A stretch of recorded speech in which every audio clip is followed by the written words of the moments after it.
I say is alleged, my opinion, and for entertainment purposes only. First of all, Kimmy, I can't believe they got you on the TV screen looking so desperate to try to please your husband after you done came out of this serious sickness. It's just looking ridiculous, okay?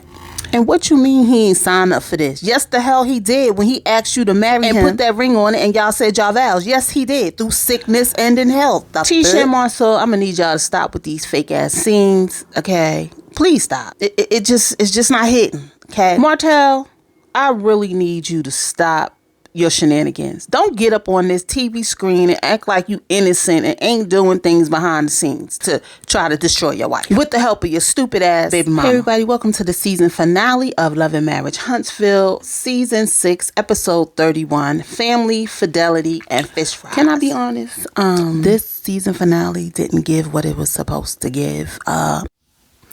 For me, they didn't close out Houston in a good way, if that's a word to say. I feel like they should have showed the therapist talking to some more people outside of Kiki.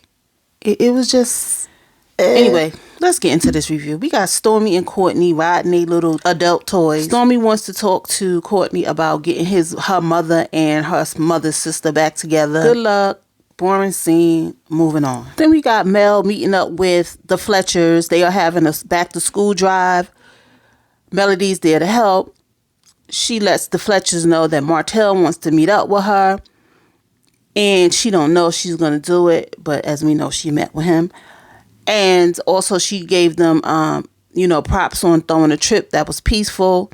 And in my mind, I was like, it was peaceful. And then when she rattled back the trips that they did go on and as she called him the agent of chaos, messing up each trip. Yeah, okay. I'm with you on that, Mel. Okay.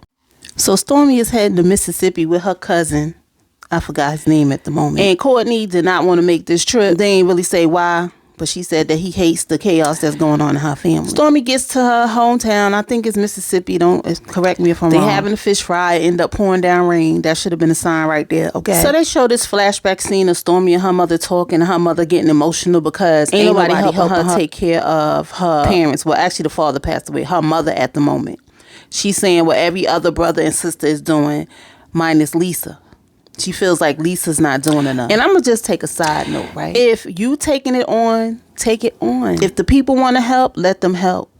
But don't complain about what somebody doing and what somebody else ain't doing. Do what it is that you're supposed to be doing. Point blank into the period. What those other people don't do or do is on them. Take that burden off your shoulder. You want to take care of your mom? Take care of your mom. She tries to get her mother and sister to talk. It ain't quite work out. The sister was already on 10. Like, if I ain't doing what Betty want me to do, it's a problem. But wait, we not going to skip over the fact that Sister Lisa said that she the only one out of the children working. Okay, so she got a point. 1 point for Lisa. If she's working then and ain't nobody else working, then what's wrong with y'all taking care of mama? Help me understand what it is you complaining about. So the sisters was about to go in on each other, okay, walk away from each other and all of that. And so Stormy said, can she talk? She said, we pointed fingers, we argued, we need to talk about the bad stuff. What is the one thing you want, mama? And the mother said to Lisa that she want to see her at least one weekend. Lisa said, okay, fine. Child, why Stormy tried to get them to hug, get a group hug. And Lisa was like, nope, I'm good. I am good. I'm going to hug my mama and I'm going home. Okay.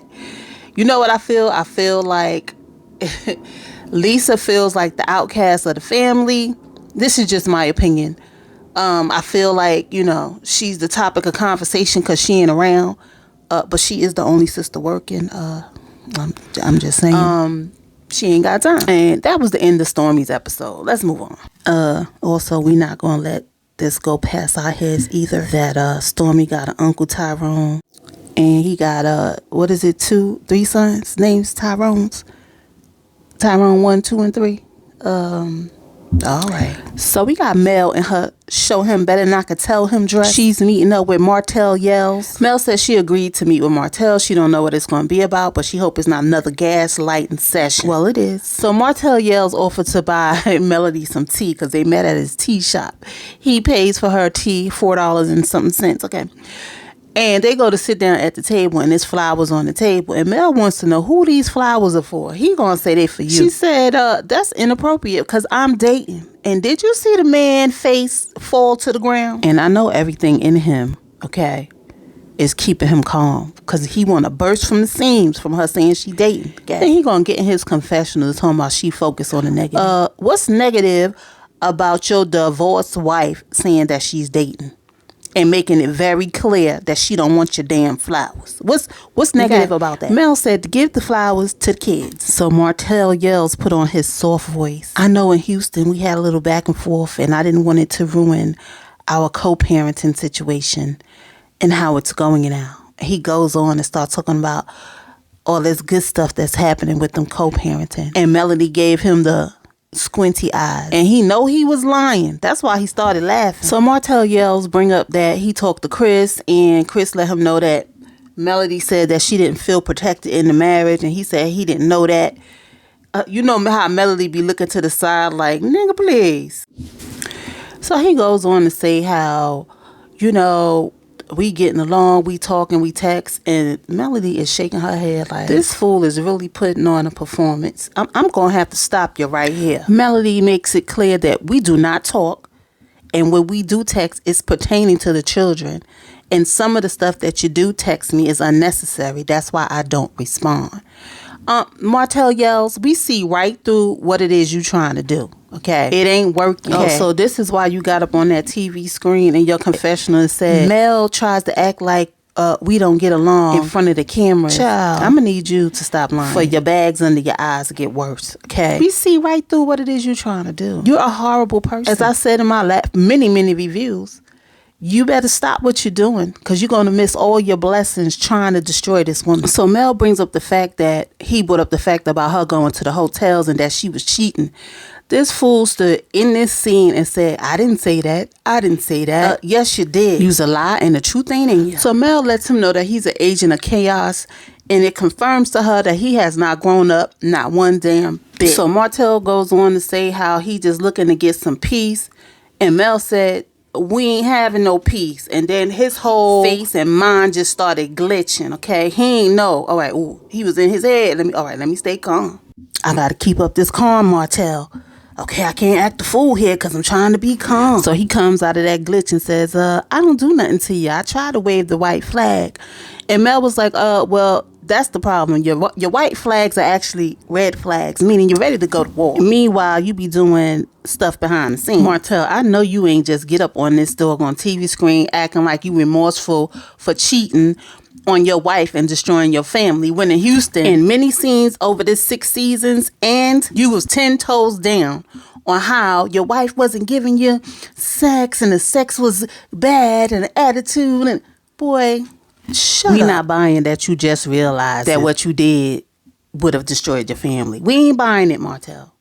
Find a new storyline. So Mel lets him know, listen, you don't have that effect on me for me to be getting mad at you, okay? He gonna say, well, if that's the case, you should be over it and take that off of me. And Mel was like, listen, you don't get to tell me when I got to do what I got to do, okay? Martell got a lot of nerve. He really do. If he ain't getting his way, it ain't okay. And we ain't gonna skip past the fact that you had Sheree all up on these TV screens with you up in these episodes, and now she's a ghost. You don't know who Sheree is. I know Sheree somewhere kicking herself for even associating herself with you. Martell, you being the father of her 4 children ain't good enough when you trying to destroy her and put smudges on her name. You being the father of her 4 children ain't good enough. Let's just make that clear. So Melody said, listen, I'm going to get on up out of here. I got a flight to catch. That must have disturbed his soul because he was like, why are you being difficult? I don't understand how that's being difficult because she got to get out of there and catch a flight. How was that being difficult? So Mel says, give the flowers to the kids. He said, why don't you buy them some and send it to them? And she was like, well, I do. And I do send stuff like food to your house too. And he was like, why you got to do that? Trying to make me look bad. You just told on yourself that you don't be having food for them kids. That's what you just did. You know, this scene with Kimmy and Maurice and this hotel scene is just disturbing. You know, I just come to the realization that not only is sex important to Maurice, it's important to Kimmy too, I guess. Because they don't talk about nothing else that's going on within their marriage. It's unfortunate because, you know, she went through this sickness on national TV. Me personally, I would have liked to have seen Kimmy come out of her treatments and show us how she made it through on a day or two. Not her libido not working and her having sex with her husband. It just don't add up. You can't come out of a serious sickness like that, and the most important thing is you and your husband having sex. It's just so weird. Can we let him know that she did a photo shoot, you know, to feel sexy? She took a picture. She gave him the picture. He loved it. She also said that, you know, her losing her hair was a big deal for her because that was part of her sexiness. I get it, Kimmy. Why you couldn't have conversations like that with the camera, with the ladies who's going through this, possibly, okay? Why you couldn't have conversations like how it made you feel to lose your hair and how it affected your self-esteem and how you coming out of it, how it made you feel to get your strength back, how it made you feel to lose weight and not from exercising but from your sickness. Why you couldn't talk about all of that? I feel like a little bit of that, and then talking about your libido and you not being able to have sex with your husband would have worked, but to make it all about having with your husband was just ridiculous. It's weird. And then for you to sit up here in your baby voice and say to this man, but you didn't sign up for all of this. Yes, he did. When he married you and took those vows for better or for worse in sickness and health. Yes, he did. The hell? Y'all come down in the comments and let me know what y'all thought about this scene. For me, it was disturbing, unsettling. It was just ridiculous, you know, knowing that this woman came off a serious sickness. So we got Tisha and Marceau in this fake ass scene where Tisha is demanded that Marceau finish this renovation on one of their houses. Yeah, I had to pause on that one, cause first of all, what happened to the house on the rock? Cause we ain't talking about that no more. We ain't heard a word about the house on the rocks. Okay. So Marceau acts like he's so busy. He got hotel and this and that to do. And Tisha wants her house done now and her office now. Stomping like a big old kid. Girl, grow up. Girl, I thought you was in charge of the administration of the business and you keeping things on track. Now it's when you work a contract you the last priority. Girl, shut up. Miss, I don't know if I want to be a housewife or a boss babe. Girl, why Marceau threw a dig at Tisha? Any business that runs itself, like that whole Canvas Beauty thing, runs itself into the ground. Girl, you let your husband do that to you?